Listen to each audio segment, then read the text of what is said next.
Now, as FPL game weeks go, I think I had a pretty decent one in game week 9. I scored 81 points and I'm up to 167k overall. And here is my team selection for game week 10.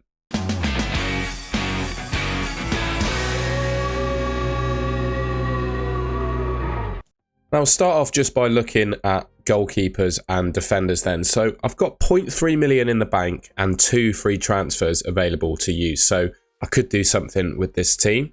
I have also taken the expected points data and my sort of data around my team from Fantasy Football Hub. You can sign up as 30% off in the link in the description below. You will get to see this expected points data basically when you input your team for the next 3 game weeks. So looking at my goalkeeper and defence then, Flecken in goal, Guardiola, Aït-Nouri, Lewis and Aina, Greaves as well as a bench option, right?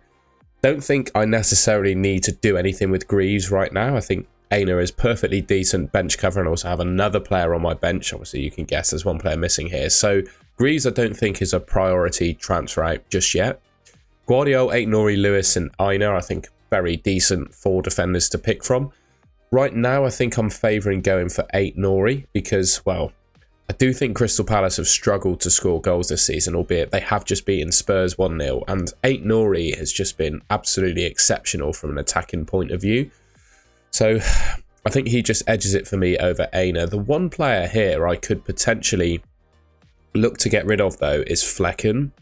I'm not all that happy with him. I brought him in because of the good fixture run that Brentford were going to go on. And the fact that at the time, I think I wildcarded in game week 6.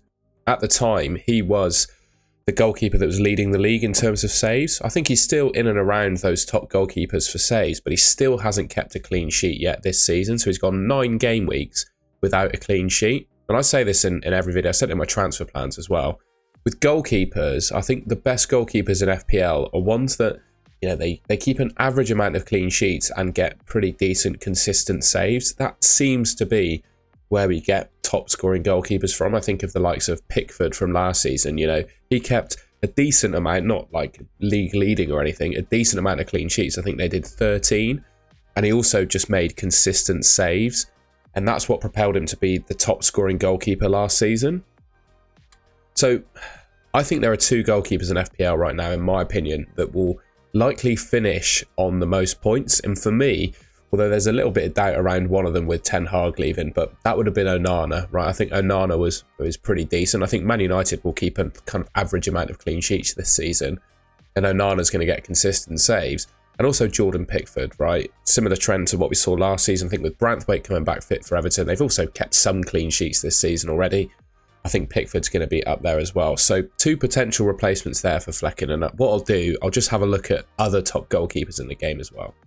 So what I've got here then is a list of all of the top goalkeepers for expected points according to Fantasy Football Hub for the next 5 game weeks. We see Raya and Ederson as the top 2. I'm just completely priced out from going for those 2, right? I just can't afford it. Pickford is in 3rd place. Like I said, he's one of my favourite goalkeepers. 4.8 million he is currently, although I do believe he's due a price rise. If you just go back to my team, I've got 0.3 million in the bank. So that is a straight swap from Flecken to Pickford at the moment. But I'm just a little bit unsteady about doing that until closer to the deadline. But it is a move I could potentially make. Flecken's up there as well. Again, it's not too different really from Pickford's expected points. But yeah, you know, he's not delivered the clean sheet so far, which is the reason I'm potentially looking to get rid of him. Another keeper that I didn't mention is Emiliano Martinez as well at 5 million. I think both him, Pickford and Onana are probably the ones to go for, in my opinion, that will probably finish on the top points, you know. And the good thing with Martinez is he is just absolutely exceptional at saving penalties. So you would think, you know, he will probably face, you know, you'd imagine he'd get 2 or 3 more penalty saves per season this season. I would imagine, you know, just to guess something like that, just because he's so good at saving penalties, basically. But then you've got Onana as well. Both these guys are 5 million though, and as you can see, I've only got 0.3 in the bank, and I'd rather not use 2 free transfers. I'd rather not downgrade a player to open up more money to get one of those goalkeepers in. So right now the decision is potentially getting Jordan Pickford in. I might do it closer to the deadline, but looking at the fixtures they've got coming up, Flecken with Fulham, Bournemouth and Everton. Who've Everton got? I'm just looking a bit closely. Southampton, who's that? Is that West Ham? And obviously Brentford. I don't know. I don't feel there's a whole lot in it in terms of points and being worth a transfer. So right now, I think I'm probably going to stick with Flecken, but I'm definitely eyeing up replacing him with Jordan Pickford. All right, then, onto the midfield. So I'm lining up at the moment with Salah, Palmer, and Bumo and Morgan Rogers. And I've got to say, I'm largely happy with these four. The one sort of questionable player, I don't think you can call him questionable, the one sort of doubtful player, I guess, of this midfield at the moment is Morgan Rogers. So he got subbed on the 59th minute in game week 9. And I heard from some Villa fans that he might be a little bit of a minutes risk. I don't know how true that is, to be honest. He got subbed on the 59th minute and he's got Liverpool in game week 11 are kind of the two things that are putting me off. So if I was to look to move on a midfielder, it would be Rodgers. I'm not necessarily suggesting I'm really thinking about that, but I just wanted to make sure I've got all the bases covered, I guess. You know, if he does become a minutes issue, if he gets subbed early again, I think that becomes a problem. So what I've done, again, similar to what I did with the midfielders, is looked at what are my other options at that price point for, you know, expected points over the next 5. And the top midfielder that I can afford at least. So again, remember I've got 0.3 million in the bank, so I could potentially afford a 5.7 million midfielder to replace Rodgers, right? That's Semenyo. So Semenyo is an option for me, right? So yeah, I could look to bring him in. Just looking at his stats, 9 appearances, 4 attacking returns, 38 shots he's taken. So he is second place in the Premier League for total shots taken. That's only behind Erling Haaland. 2.66 XG, 1.59 XA, so, you know, relatively close in terms of goals and assists to those expected stats.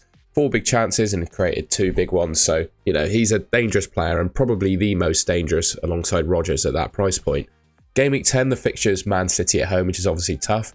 And then beyond that point, they do get a little easier. He's got Brentford, who, like I said with Flecken, have not kept a clean sheet yet this season. Brighton, who look to be without Lewis Dunk.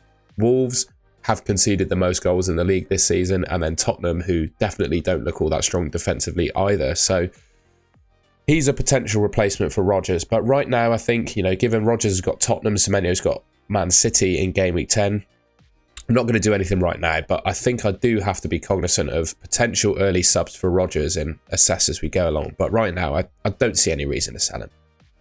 All right then, just looking at my strike force, I've got Haaland, Raul Jimenez and Chris Wood. Last week, I sold Solanke for Raul Jimenez. That allowed me to upgrade Eze to Cole Palmer. And then I had to downgrade Trent and swapped Gabriel for Guardiola and Aït-Nouri. So I made 4 free transfers last week to get this team. And I picked Raul Jimenez over Solanke because, bar Chris Wood, he was the most dangerous, cheap striker in the game. And I know he blanked in game week 9, but he still put up like 0.7, 0.8 expected goal involvements. And he's done that consistently for like the last 4 or 5 game weeks. I mean, he obviously scored against Man City as well. So he's still a dangerous player. Even though he didn't return the week I bought him, I'm not concerned about selling him. Chris Wood, there was a little bit of a worry about potential injury. He picked up a knock and was seen to be like icing his ankle basically. But he told Optus Sport, who I believe are like the Australian or, you know, Oceanic, I think that's the correct term, like sports media broadcaster. And he said the player just stood on his foot and hopefully it's all right. He should be good to go another week. So, you know, well, it's not exactly what he said. You can see the quote there. But for me, I think he'll be playing in game week 10 and it's nothing to worry about. And Chris Wood has just been absolutely immense this season. 9 appearances, 7 goals. What a player. And also, it's not just this season. Across the last 2 seasons, in his 29 Premier League starts he's made over the last 2 seasons, he scored 21 goals. So 21 goals from 29 starts is kind of numbers you'd be expecting from a premium asset. And Chris Wood is 6.4 million at the moment. Fixtures coming up do look a little bit, you know, they get a bit tougher. West Ham, Newcastle, they're 2 decent ones. And then he's got Arsenal and Man City away in game weeks 12 and 14. So just something to be cognizant of there, I guess. Maybe if you don't currently own Chris Wood, it's a harder case to buy him. But for me, I think I'm at least going to hold him until that Arsenal game. One player I felt I needed to speak about as well is Erling Haaland. And I think there is a genuine case for people to potentially look to sell him. So looking at the upcoming game weeks, so I've got a view of game weeks 10 to 15 here. I think for the next 5 game weeks, each week there's a genuine captaincy alternative to Haaland. So in game week 10, Haaland's got Bournemouth, Salah's got Brighton at home, Palmer's got Man United and Son's got Villa. I would suggest that potentially Salah is a captaincy alternative to Haaland this week. We'll talk a little bit about who I'm going to captain. Game week 11, Son has got Ipswich at home. Haaland's got Brighton away. You could suggest Son is a better captain in 11. In game week 12, Haaland's got Tottenham at home, whereas Salah and Palmer have got Southampton and Leicester. In game week 13, Haaland's got Liverpool, Salah's got Man City, but Palmer has Villa and Son has Fulham. And then I would suggest in 14, Nottingham Forest at home is not the easiest fixture for Haaland. Milenkovic and Murillo are doing a really good job at centre-half this season, whereas Palmer's got Southampton away. So, you know, over the next 5 game weeks, I think there's a genuine captaincy alternative to Haaland. And I just think my team, unfortunately, I say unfortunately, that's probably not the right way to say it, but with just the way my team is lined up, I don't see any need to, like, drastically upgrade anyone, if that makes sense. One move I guess I could make is changing Haaland to someone like Wissa and upgrading Rodgers to Saka, but Wissa plus Saka versus Rodgers plus Haaland, I don't think there's a whole lot in that in terms of points, and I've only got 2 free transfers at the moment. So yes, I can definitely see a case for potentially getting rid of Haaland, don't get me wrong, but I think right now just happy to keep him in my team. You know, he's doing all right. I don't think he's necessarily over the last 4 or 5 games, well, he hasn't been worth 15.4 million. But at the same time, with just my team, the fact I'm relatively happy with its structure and layout and price points, etc., I just don't think it's worth me selling Haaland yet. All right, so the big debate, I guess, really with my team is what do I do with the captaincy? When you look at the Fantasy Football Hub expected points, Salah is actually ahead of Haaland by 0.4 points, followed by Palmer, Saka and Raul Jimenez. You look at FPL review, Haaland is ahead by 0.5 points, 7.3 compared to Salah on 6.8. Foden, if he plays, is on 5.8, followed by Palmer and Saka. So 2 sources I like to use for expected points data showing conflicting data, basically, conflicting opinions, I would say, on captaincy. For me, I'm just going with my gut instinct. It's against what the Fantasy Football Hub expected points is saying, but I'm going to pick Haaland as my captain. I do think, though, and I'm definitely not 100% sure of this. I think on my deadline stream on Saturday morning, you'll find out who I go for. And one of the key things, I guess, that boosts Salah beyond Haaland is the fact that Lewis Dunk is injured for Brighton. And I do think that has a real impact on how they will play defensively. I don't think Dunk's going to be out for too long, but it does look like he's going to miss that Liverpool game, which obviously makes Salah a more attractive prospect. But right now it's on Haaland. I may well go for Salah. I didn't actually include Dibbling on my list of players when going through my midfielders, but he's my other bench option. I'm happy to bench him. Everton at home is a good fixture, but I do just think Rodgers is a better option.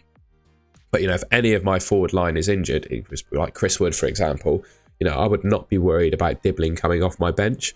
So, yeah, I just don't think I need to make a transfer with this team. I know it's boring, but ultimately it's 66.5 expected points, a 97% AI rating according to Fantasy Football Hub. Again, there's a link for yourself to sign up to Fantasy Football Hub to see this kind of data about your own team. There's a link in the description to do that and sign up.